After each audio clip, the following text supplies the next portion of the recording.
As Producciones presenta Cara a Cara con Rosalía.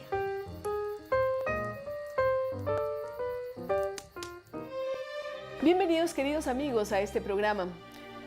Siempre buscamos fechas dentro del calendario que nos permitan de alguna forma reflexionar sobre asuntos que a veces nos pasan desapercibidos en el día a día.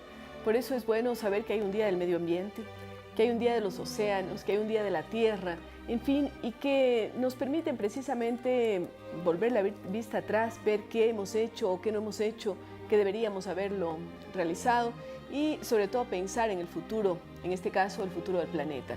El día de hoy precisamente hablaremos sobre el Día del Ambiente y el Día de los Océanos, y para ello tenemos expertos, personas que toda su vida han estado preocupadas por el ambiente y que nos ilustrarán con sus comentarios y con sus ideas, ojalá que innovadoras, para ver cómo podemos hacerle a este mundo realmente sustentable. Queremos en este segmento dar la más cordial bienvenida a Manolo Morales. Él es máster en Derecho Ambiental, doctor en Jurisprudencia, dedicado a temas ambientales y agrarios, con experiencia en Ecuador y en otros países de la región. También tiene una faceta de artista, de actor, pero vamos a dejar eso, Manolo, para otro momento. Ahora vamos a dedicarnos simplemente a hablar sobre estos temas trascendentales que tienen que ver con la sustentabilidad del planeta. Bienvenido. Rosalía, muchas gracias por la invitación y en primer lugar quisiera suscribir tu preocupación permanente por los temas ambientales. Creo que no es solamente por el Día del Ambiente, sino en general que debemos mostrar esa preocupación y creo que tú lo haces perfectamente. Bien, yo creo que este día es un tema absolutamente relevante e importante, no solamente por la posibilidad que las entidades públicas puedan poner sobre la mesa una rendición de cuentas sobre lo que hacen en materia ambiental, sino también porque es una posibilidad para que la sociedad en su conjunto exprese su preocupación por los temas ambientales. Creo que hay mucho en el entorno político, económico, cultural, que da cuenta de impactos positivos y negativos al ambiente, que creo que es importante ponerlos en la mesa, discutirlos y consensuar puntos de vista para continuar como país. Ahora, si estamos hablando de una preocupación que ya no es solamente de científicos, ya no es solamente de los expertos en ambiente, sino es de la comunidad en su conjunto, ¿cómo la gente común y corriente puede demostrar esa preocupación y buscar salida a esto que parece como un fin anunciado, ¿no? Es decir, una crónica anunciada? Estamos enfrentados a la catástrofe, a temas ambientales que están ocasionando pérdidas económicas, pérdidas de vida enormes. ¿Qué hacer frente a esto? Creo que el punto de partida es que nuestra Constitución actualmente nos plantea una serie de derechos ambientales. Aquí estamos hablando dentro del ámbito ecuatoriano, sí. Y también nos plantea una serie de obligaciones en el tema ambiental inclusive. Y a nivel global creo que existe la misma percepción, es decir, los seres humanos tenemos una serie de derechos en términos de usar los recursos naturales, de aprovechar lo que la naturaleza nos brinda, pero también hay una obligación de cuidarla, de proteger, de aprovechar sustentablemente los recursos naturales. Creo que el punto central de esta discusión y de esta temática está en que no hemos hecho caso a estos límites que el desarrollo necesariamente nos llama a ponerlos para poder tener una naturaleza cuidada, un entorno saludable, porque recordemos que el ambiente es calidad de vida para nosotros mismos. Sí, tal vez, y aquí apelo a tu condición de abogado, doctor en jurisprudencia. Yo recuerdo que cuando en el derecho romano nos enseñaban inclusive fórmulas en latín, decía que de los bienes se puede usar, disfrutar y abusar, ¿no? Porque había el ius abutendi. Así es. ¿No?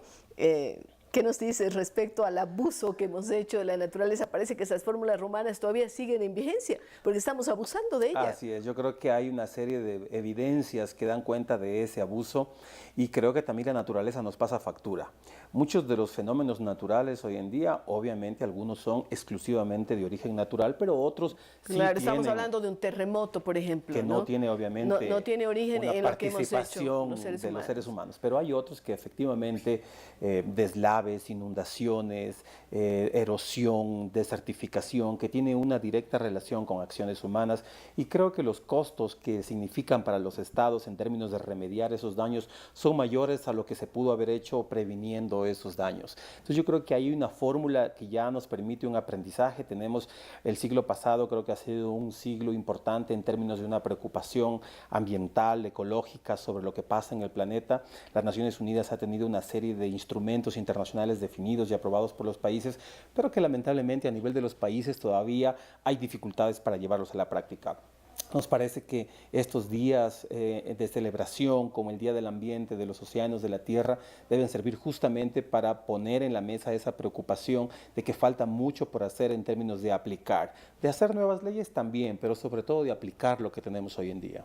Los océanos se han transformado en grandes basureros. Sí. Cada vez que uno ve estas noticias que salen, esas islas de plásticos que existen en el Pacífico, pero uno ve ríos que están llevando ya no agua, sino están llevando prácticamente desechos.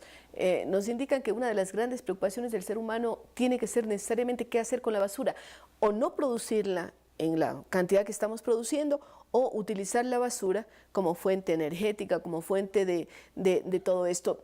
Yo pensaría entonces que la ciencia tiene mucho que decir en la solución de los problemas ambientales, porque hay algunos que acusan a la ciencia de ser la causante de los males. Yo creo personalmente que la ciencia más bien nos tiene que dar las soluciones. Así es, yo creo que en términos del manejo de desechos creo que se ha avanzado mucho, y si bien el océano ha sido el principal receptor de todos esos desechos, creo que también hoy en día hay una serie de ejemplos que nos permiten identificar que hay esfuerzos concretos para revertir este proceso.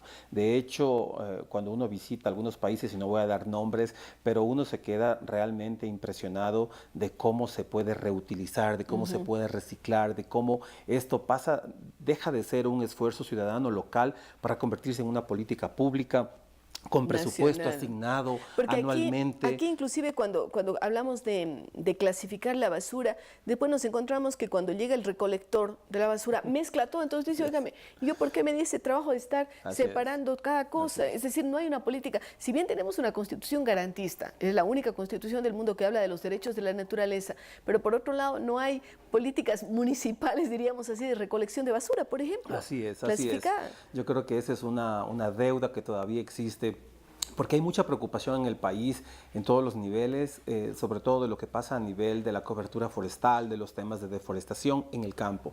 Pero creo que se ha descuidado mucho lo que se denomina ecología urbana. Creo que hay una deuda pendiente ahí, y es principalmente de donde salen muchos de los problemas de contaminación, relacionados, claro, con el tema de la basura, pero también con otros materiales. Yo creo que el tema de las lubricadoras, por ejemplo, en nuestras ciudades es un tema que aún no se ha abordado.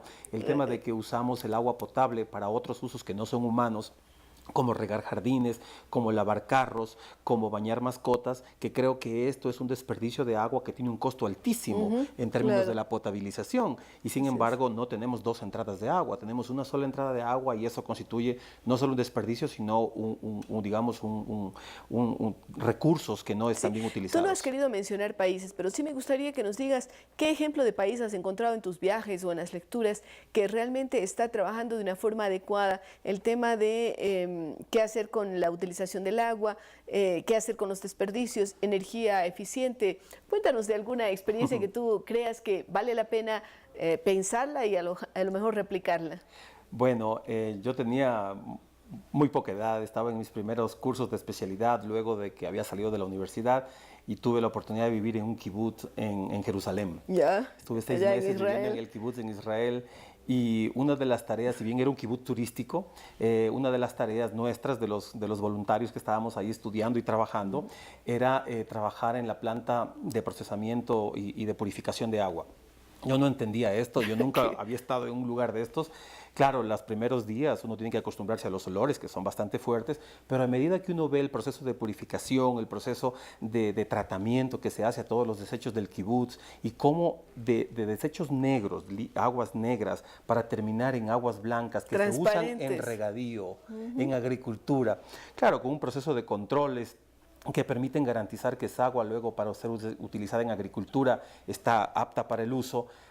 Yo estoy hablando de una experiencia, no voy a decir la edad, pero hace casi 20 años cuando hice esta experiencia. Entonces Tomemos en cuenta que de 20 años ahora hemos avanzado mucho más. Es decir, que las posibilidades que tenemos hoy en día de aplicar esas experiencias que las vi, en las que participé, en las que trabajé en nuestro país, realmente son amplias, son grandes y no requieren grandes inversiones. Y son países que han tenido que necesariamente trabajar en ello y con gran austeridad porque por su países propia como situación esos no tienen agua, ¿no? Y no tienen mayores recursos naturales. Exactamente. Nosotros tal vez hemos sido demasiado bendecidos por la naturaleza y nos ha dado demasiadas cosas. Correcto, creo que ahí hay parte de la explicación de por qué en algunos países, frente a toda la riqueza que nosotros tenemos, otros pues tienen que enfrentar e invertir en esos temas. Nosotros hemos tenido esa ventaja, sin embargo, creo que hay un uso y un abuso en muchos casos de ciertos recursos naturales.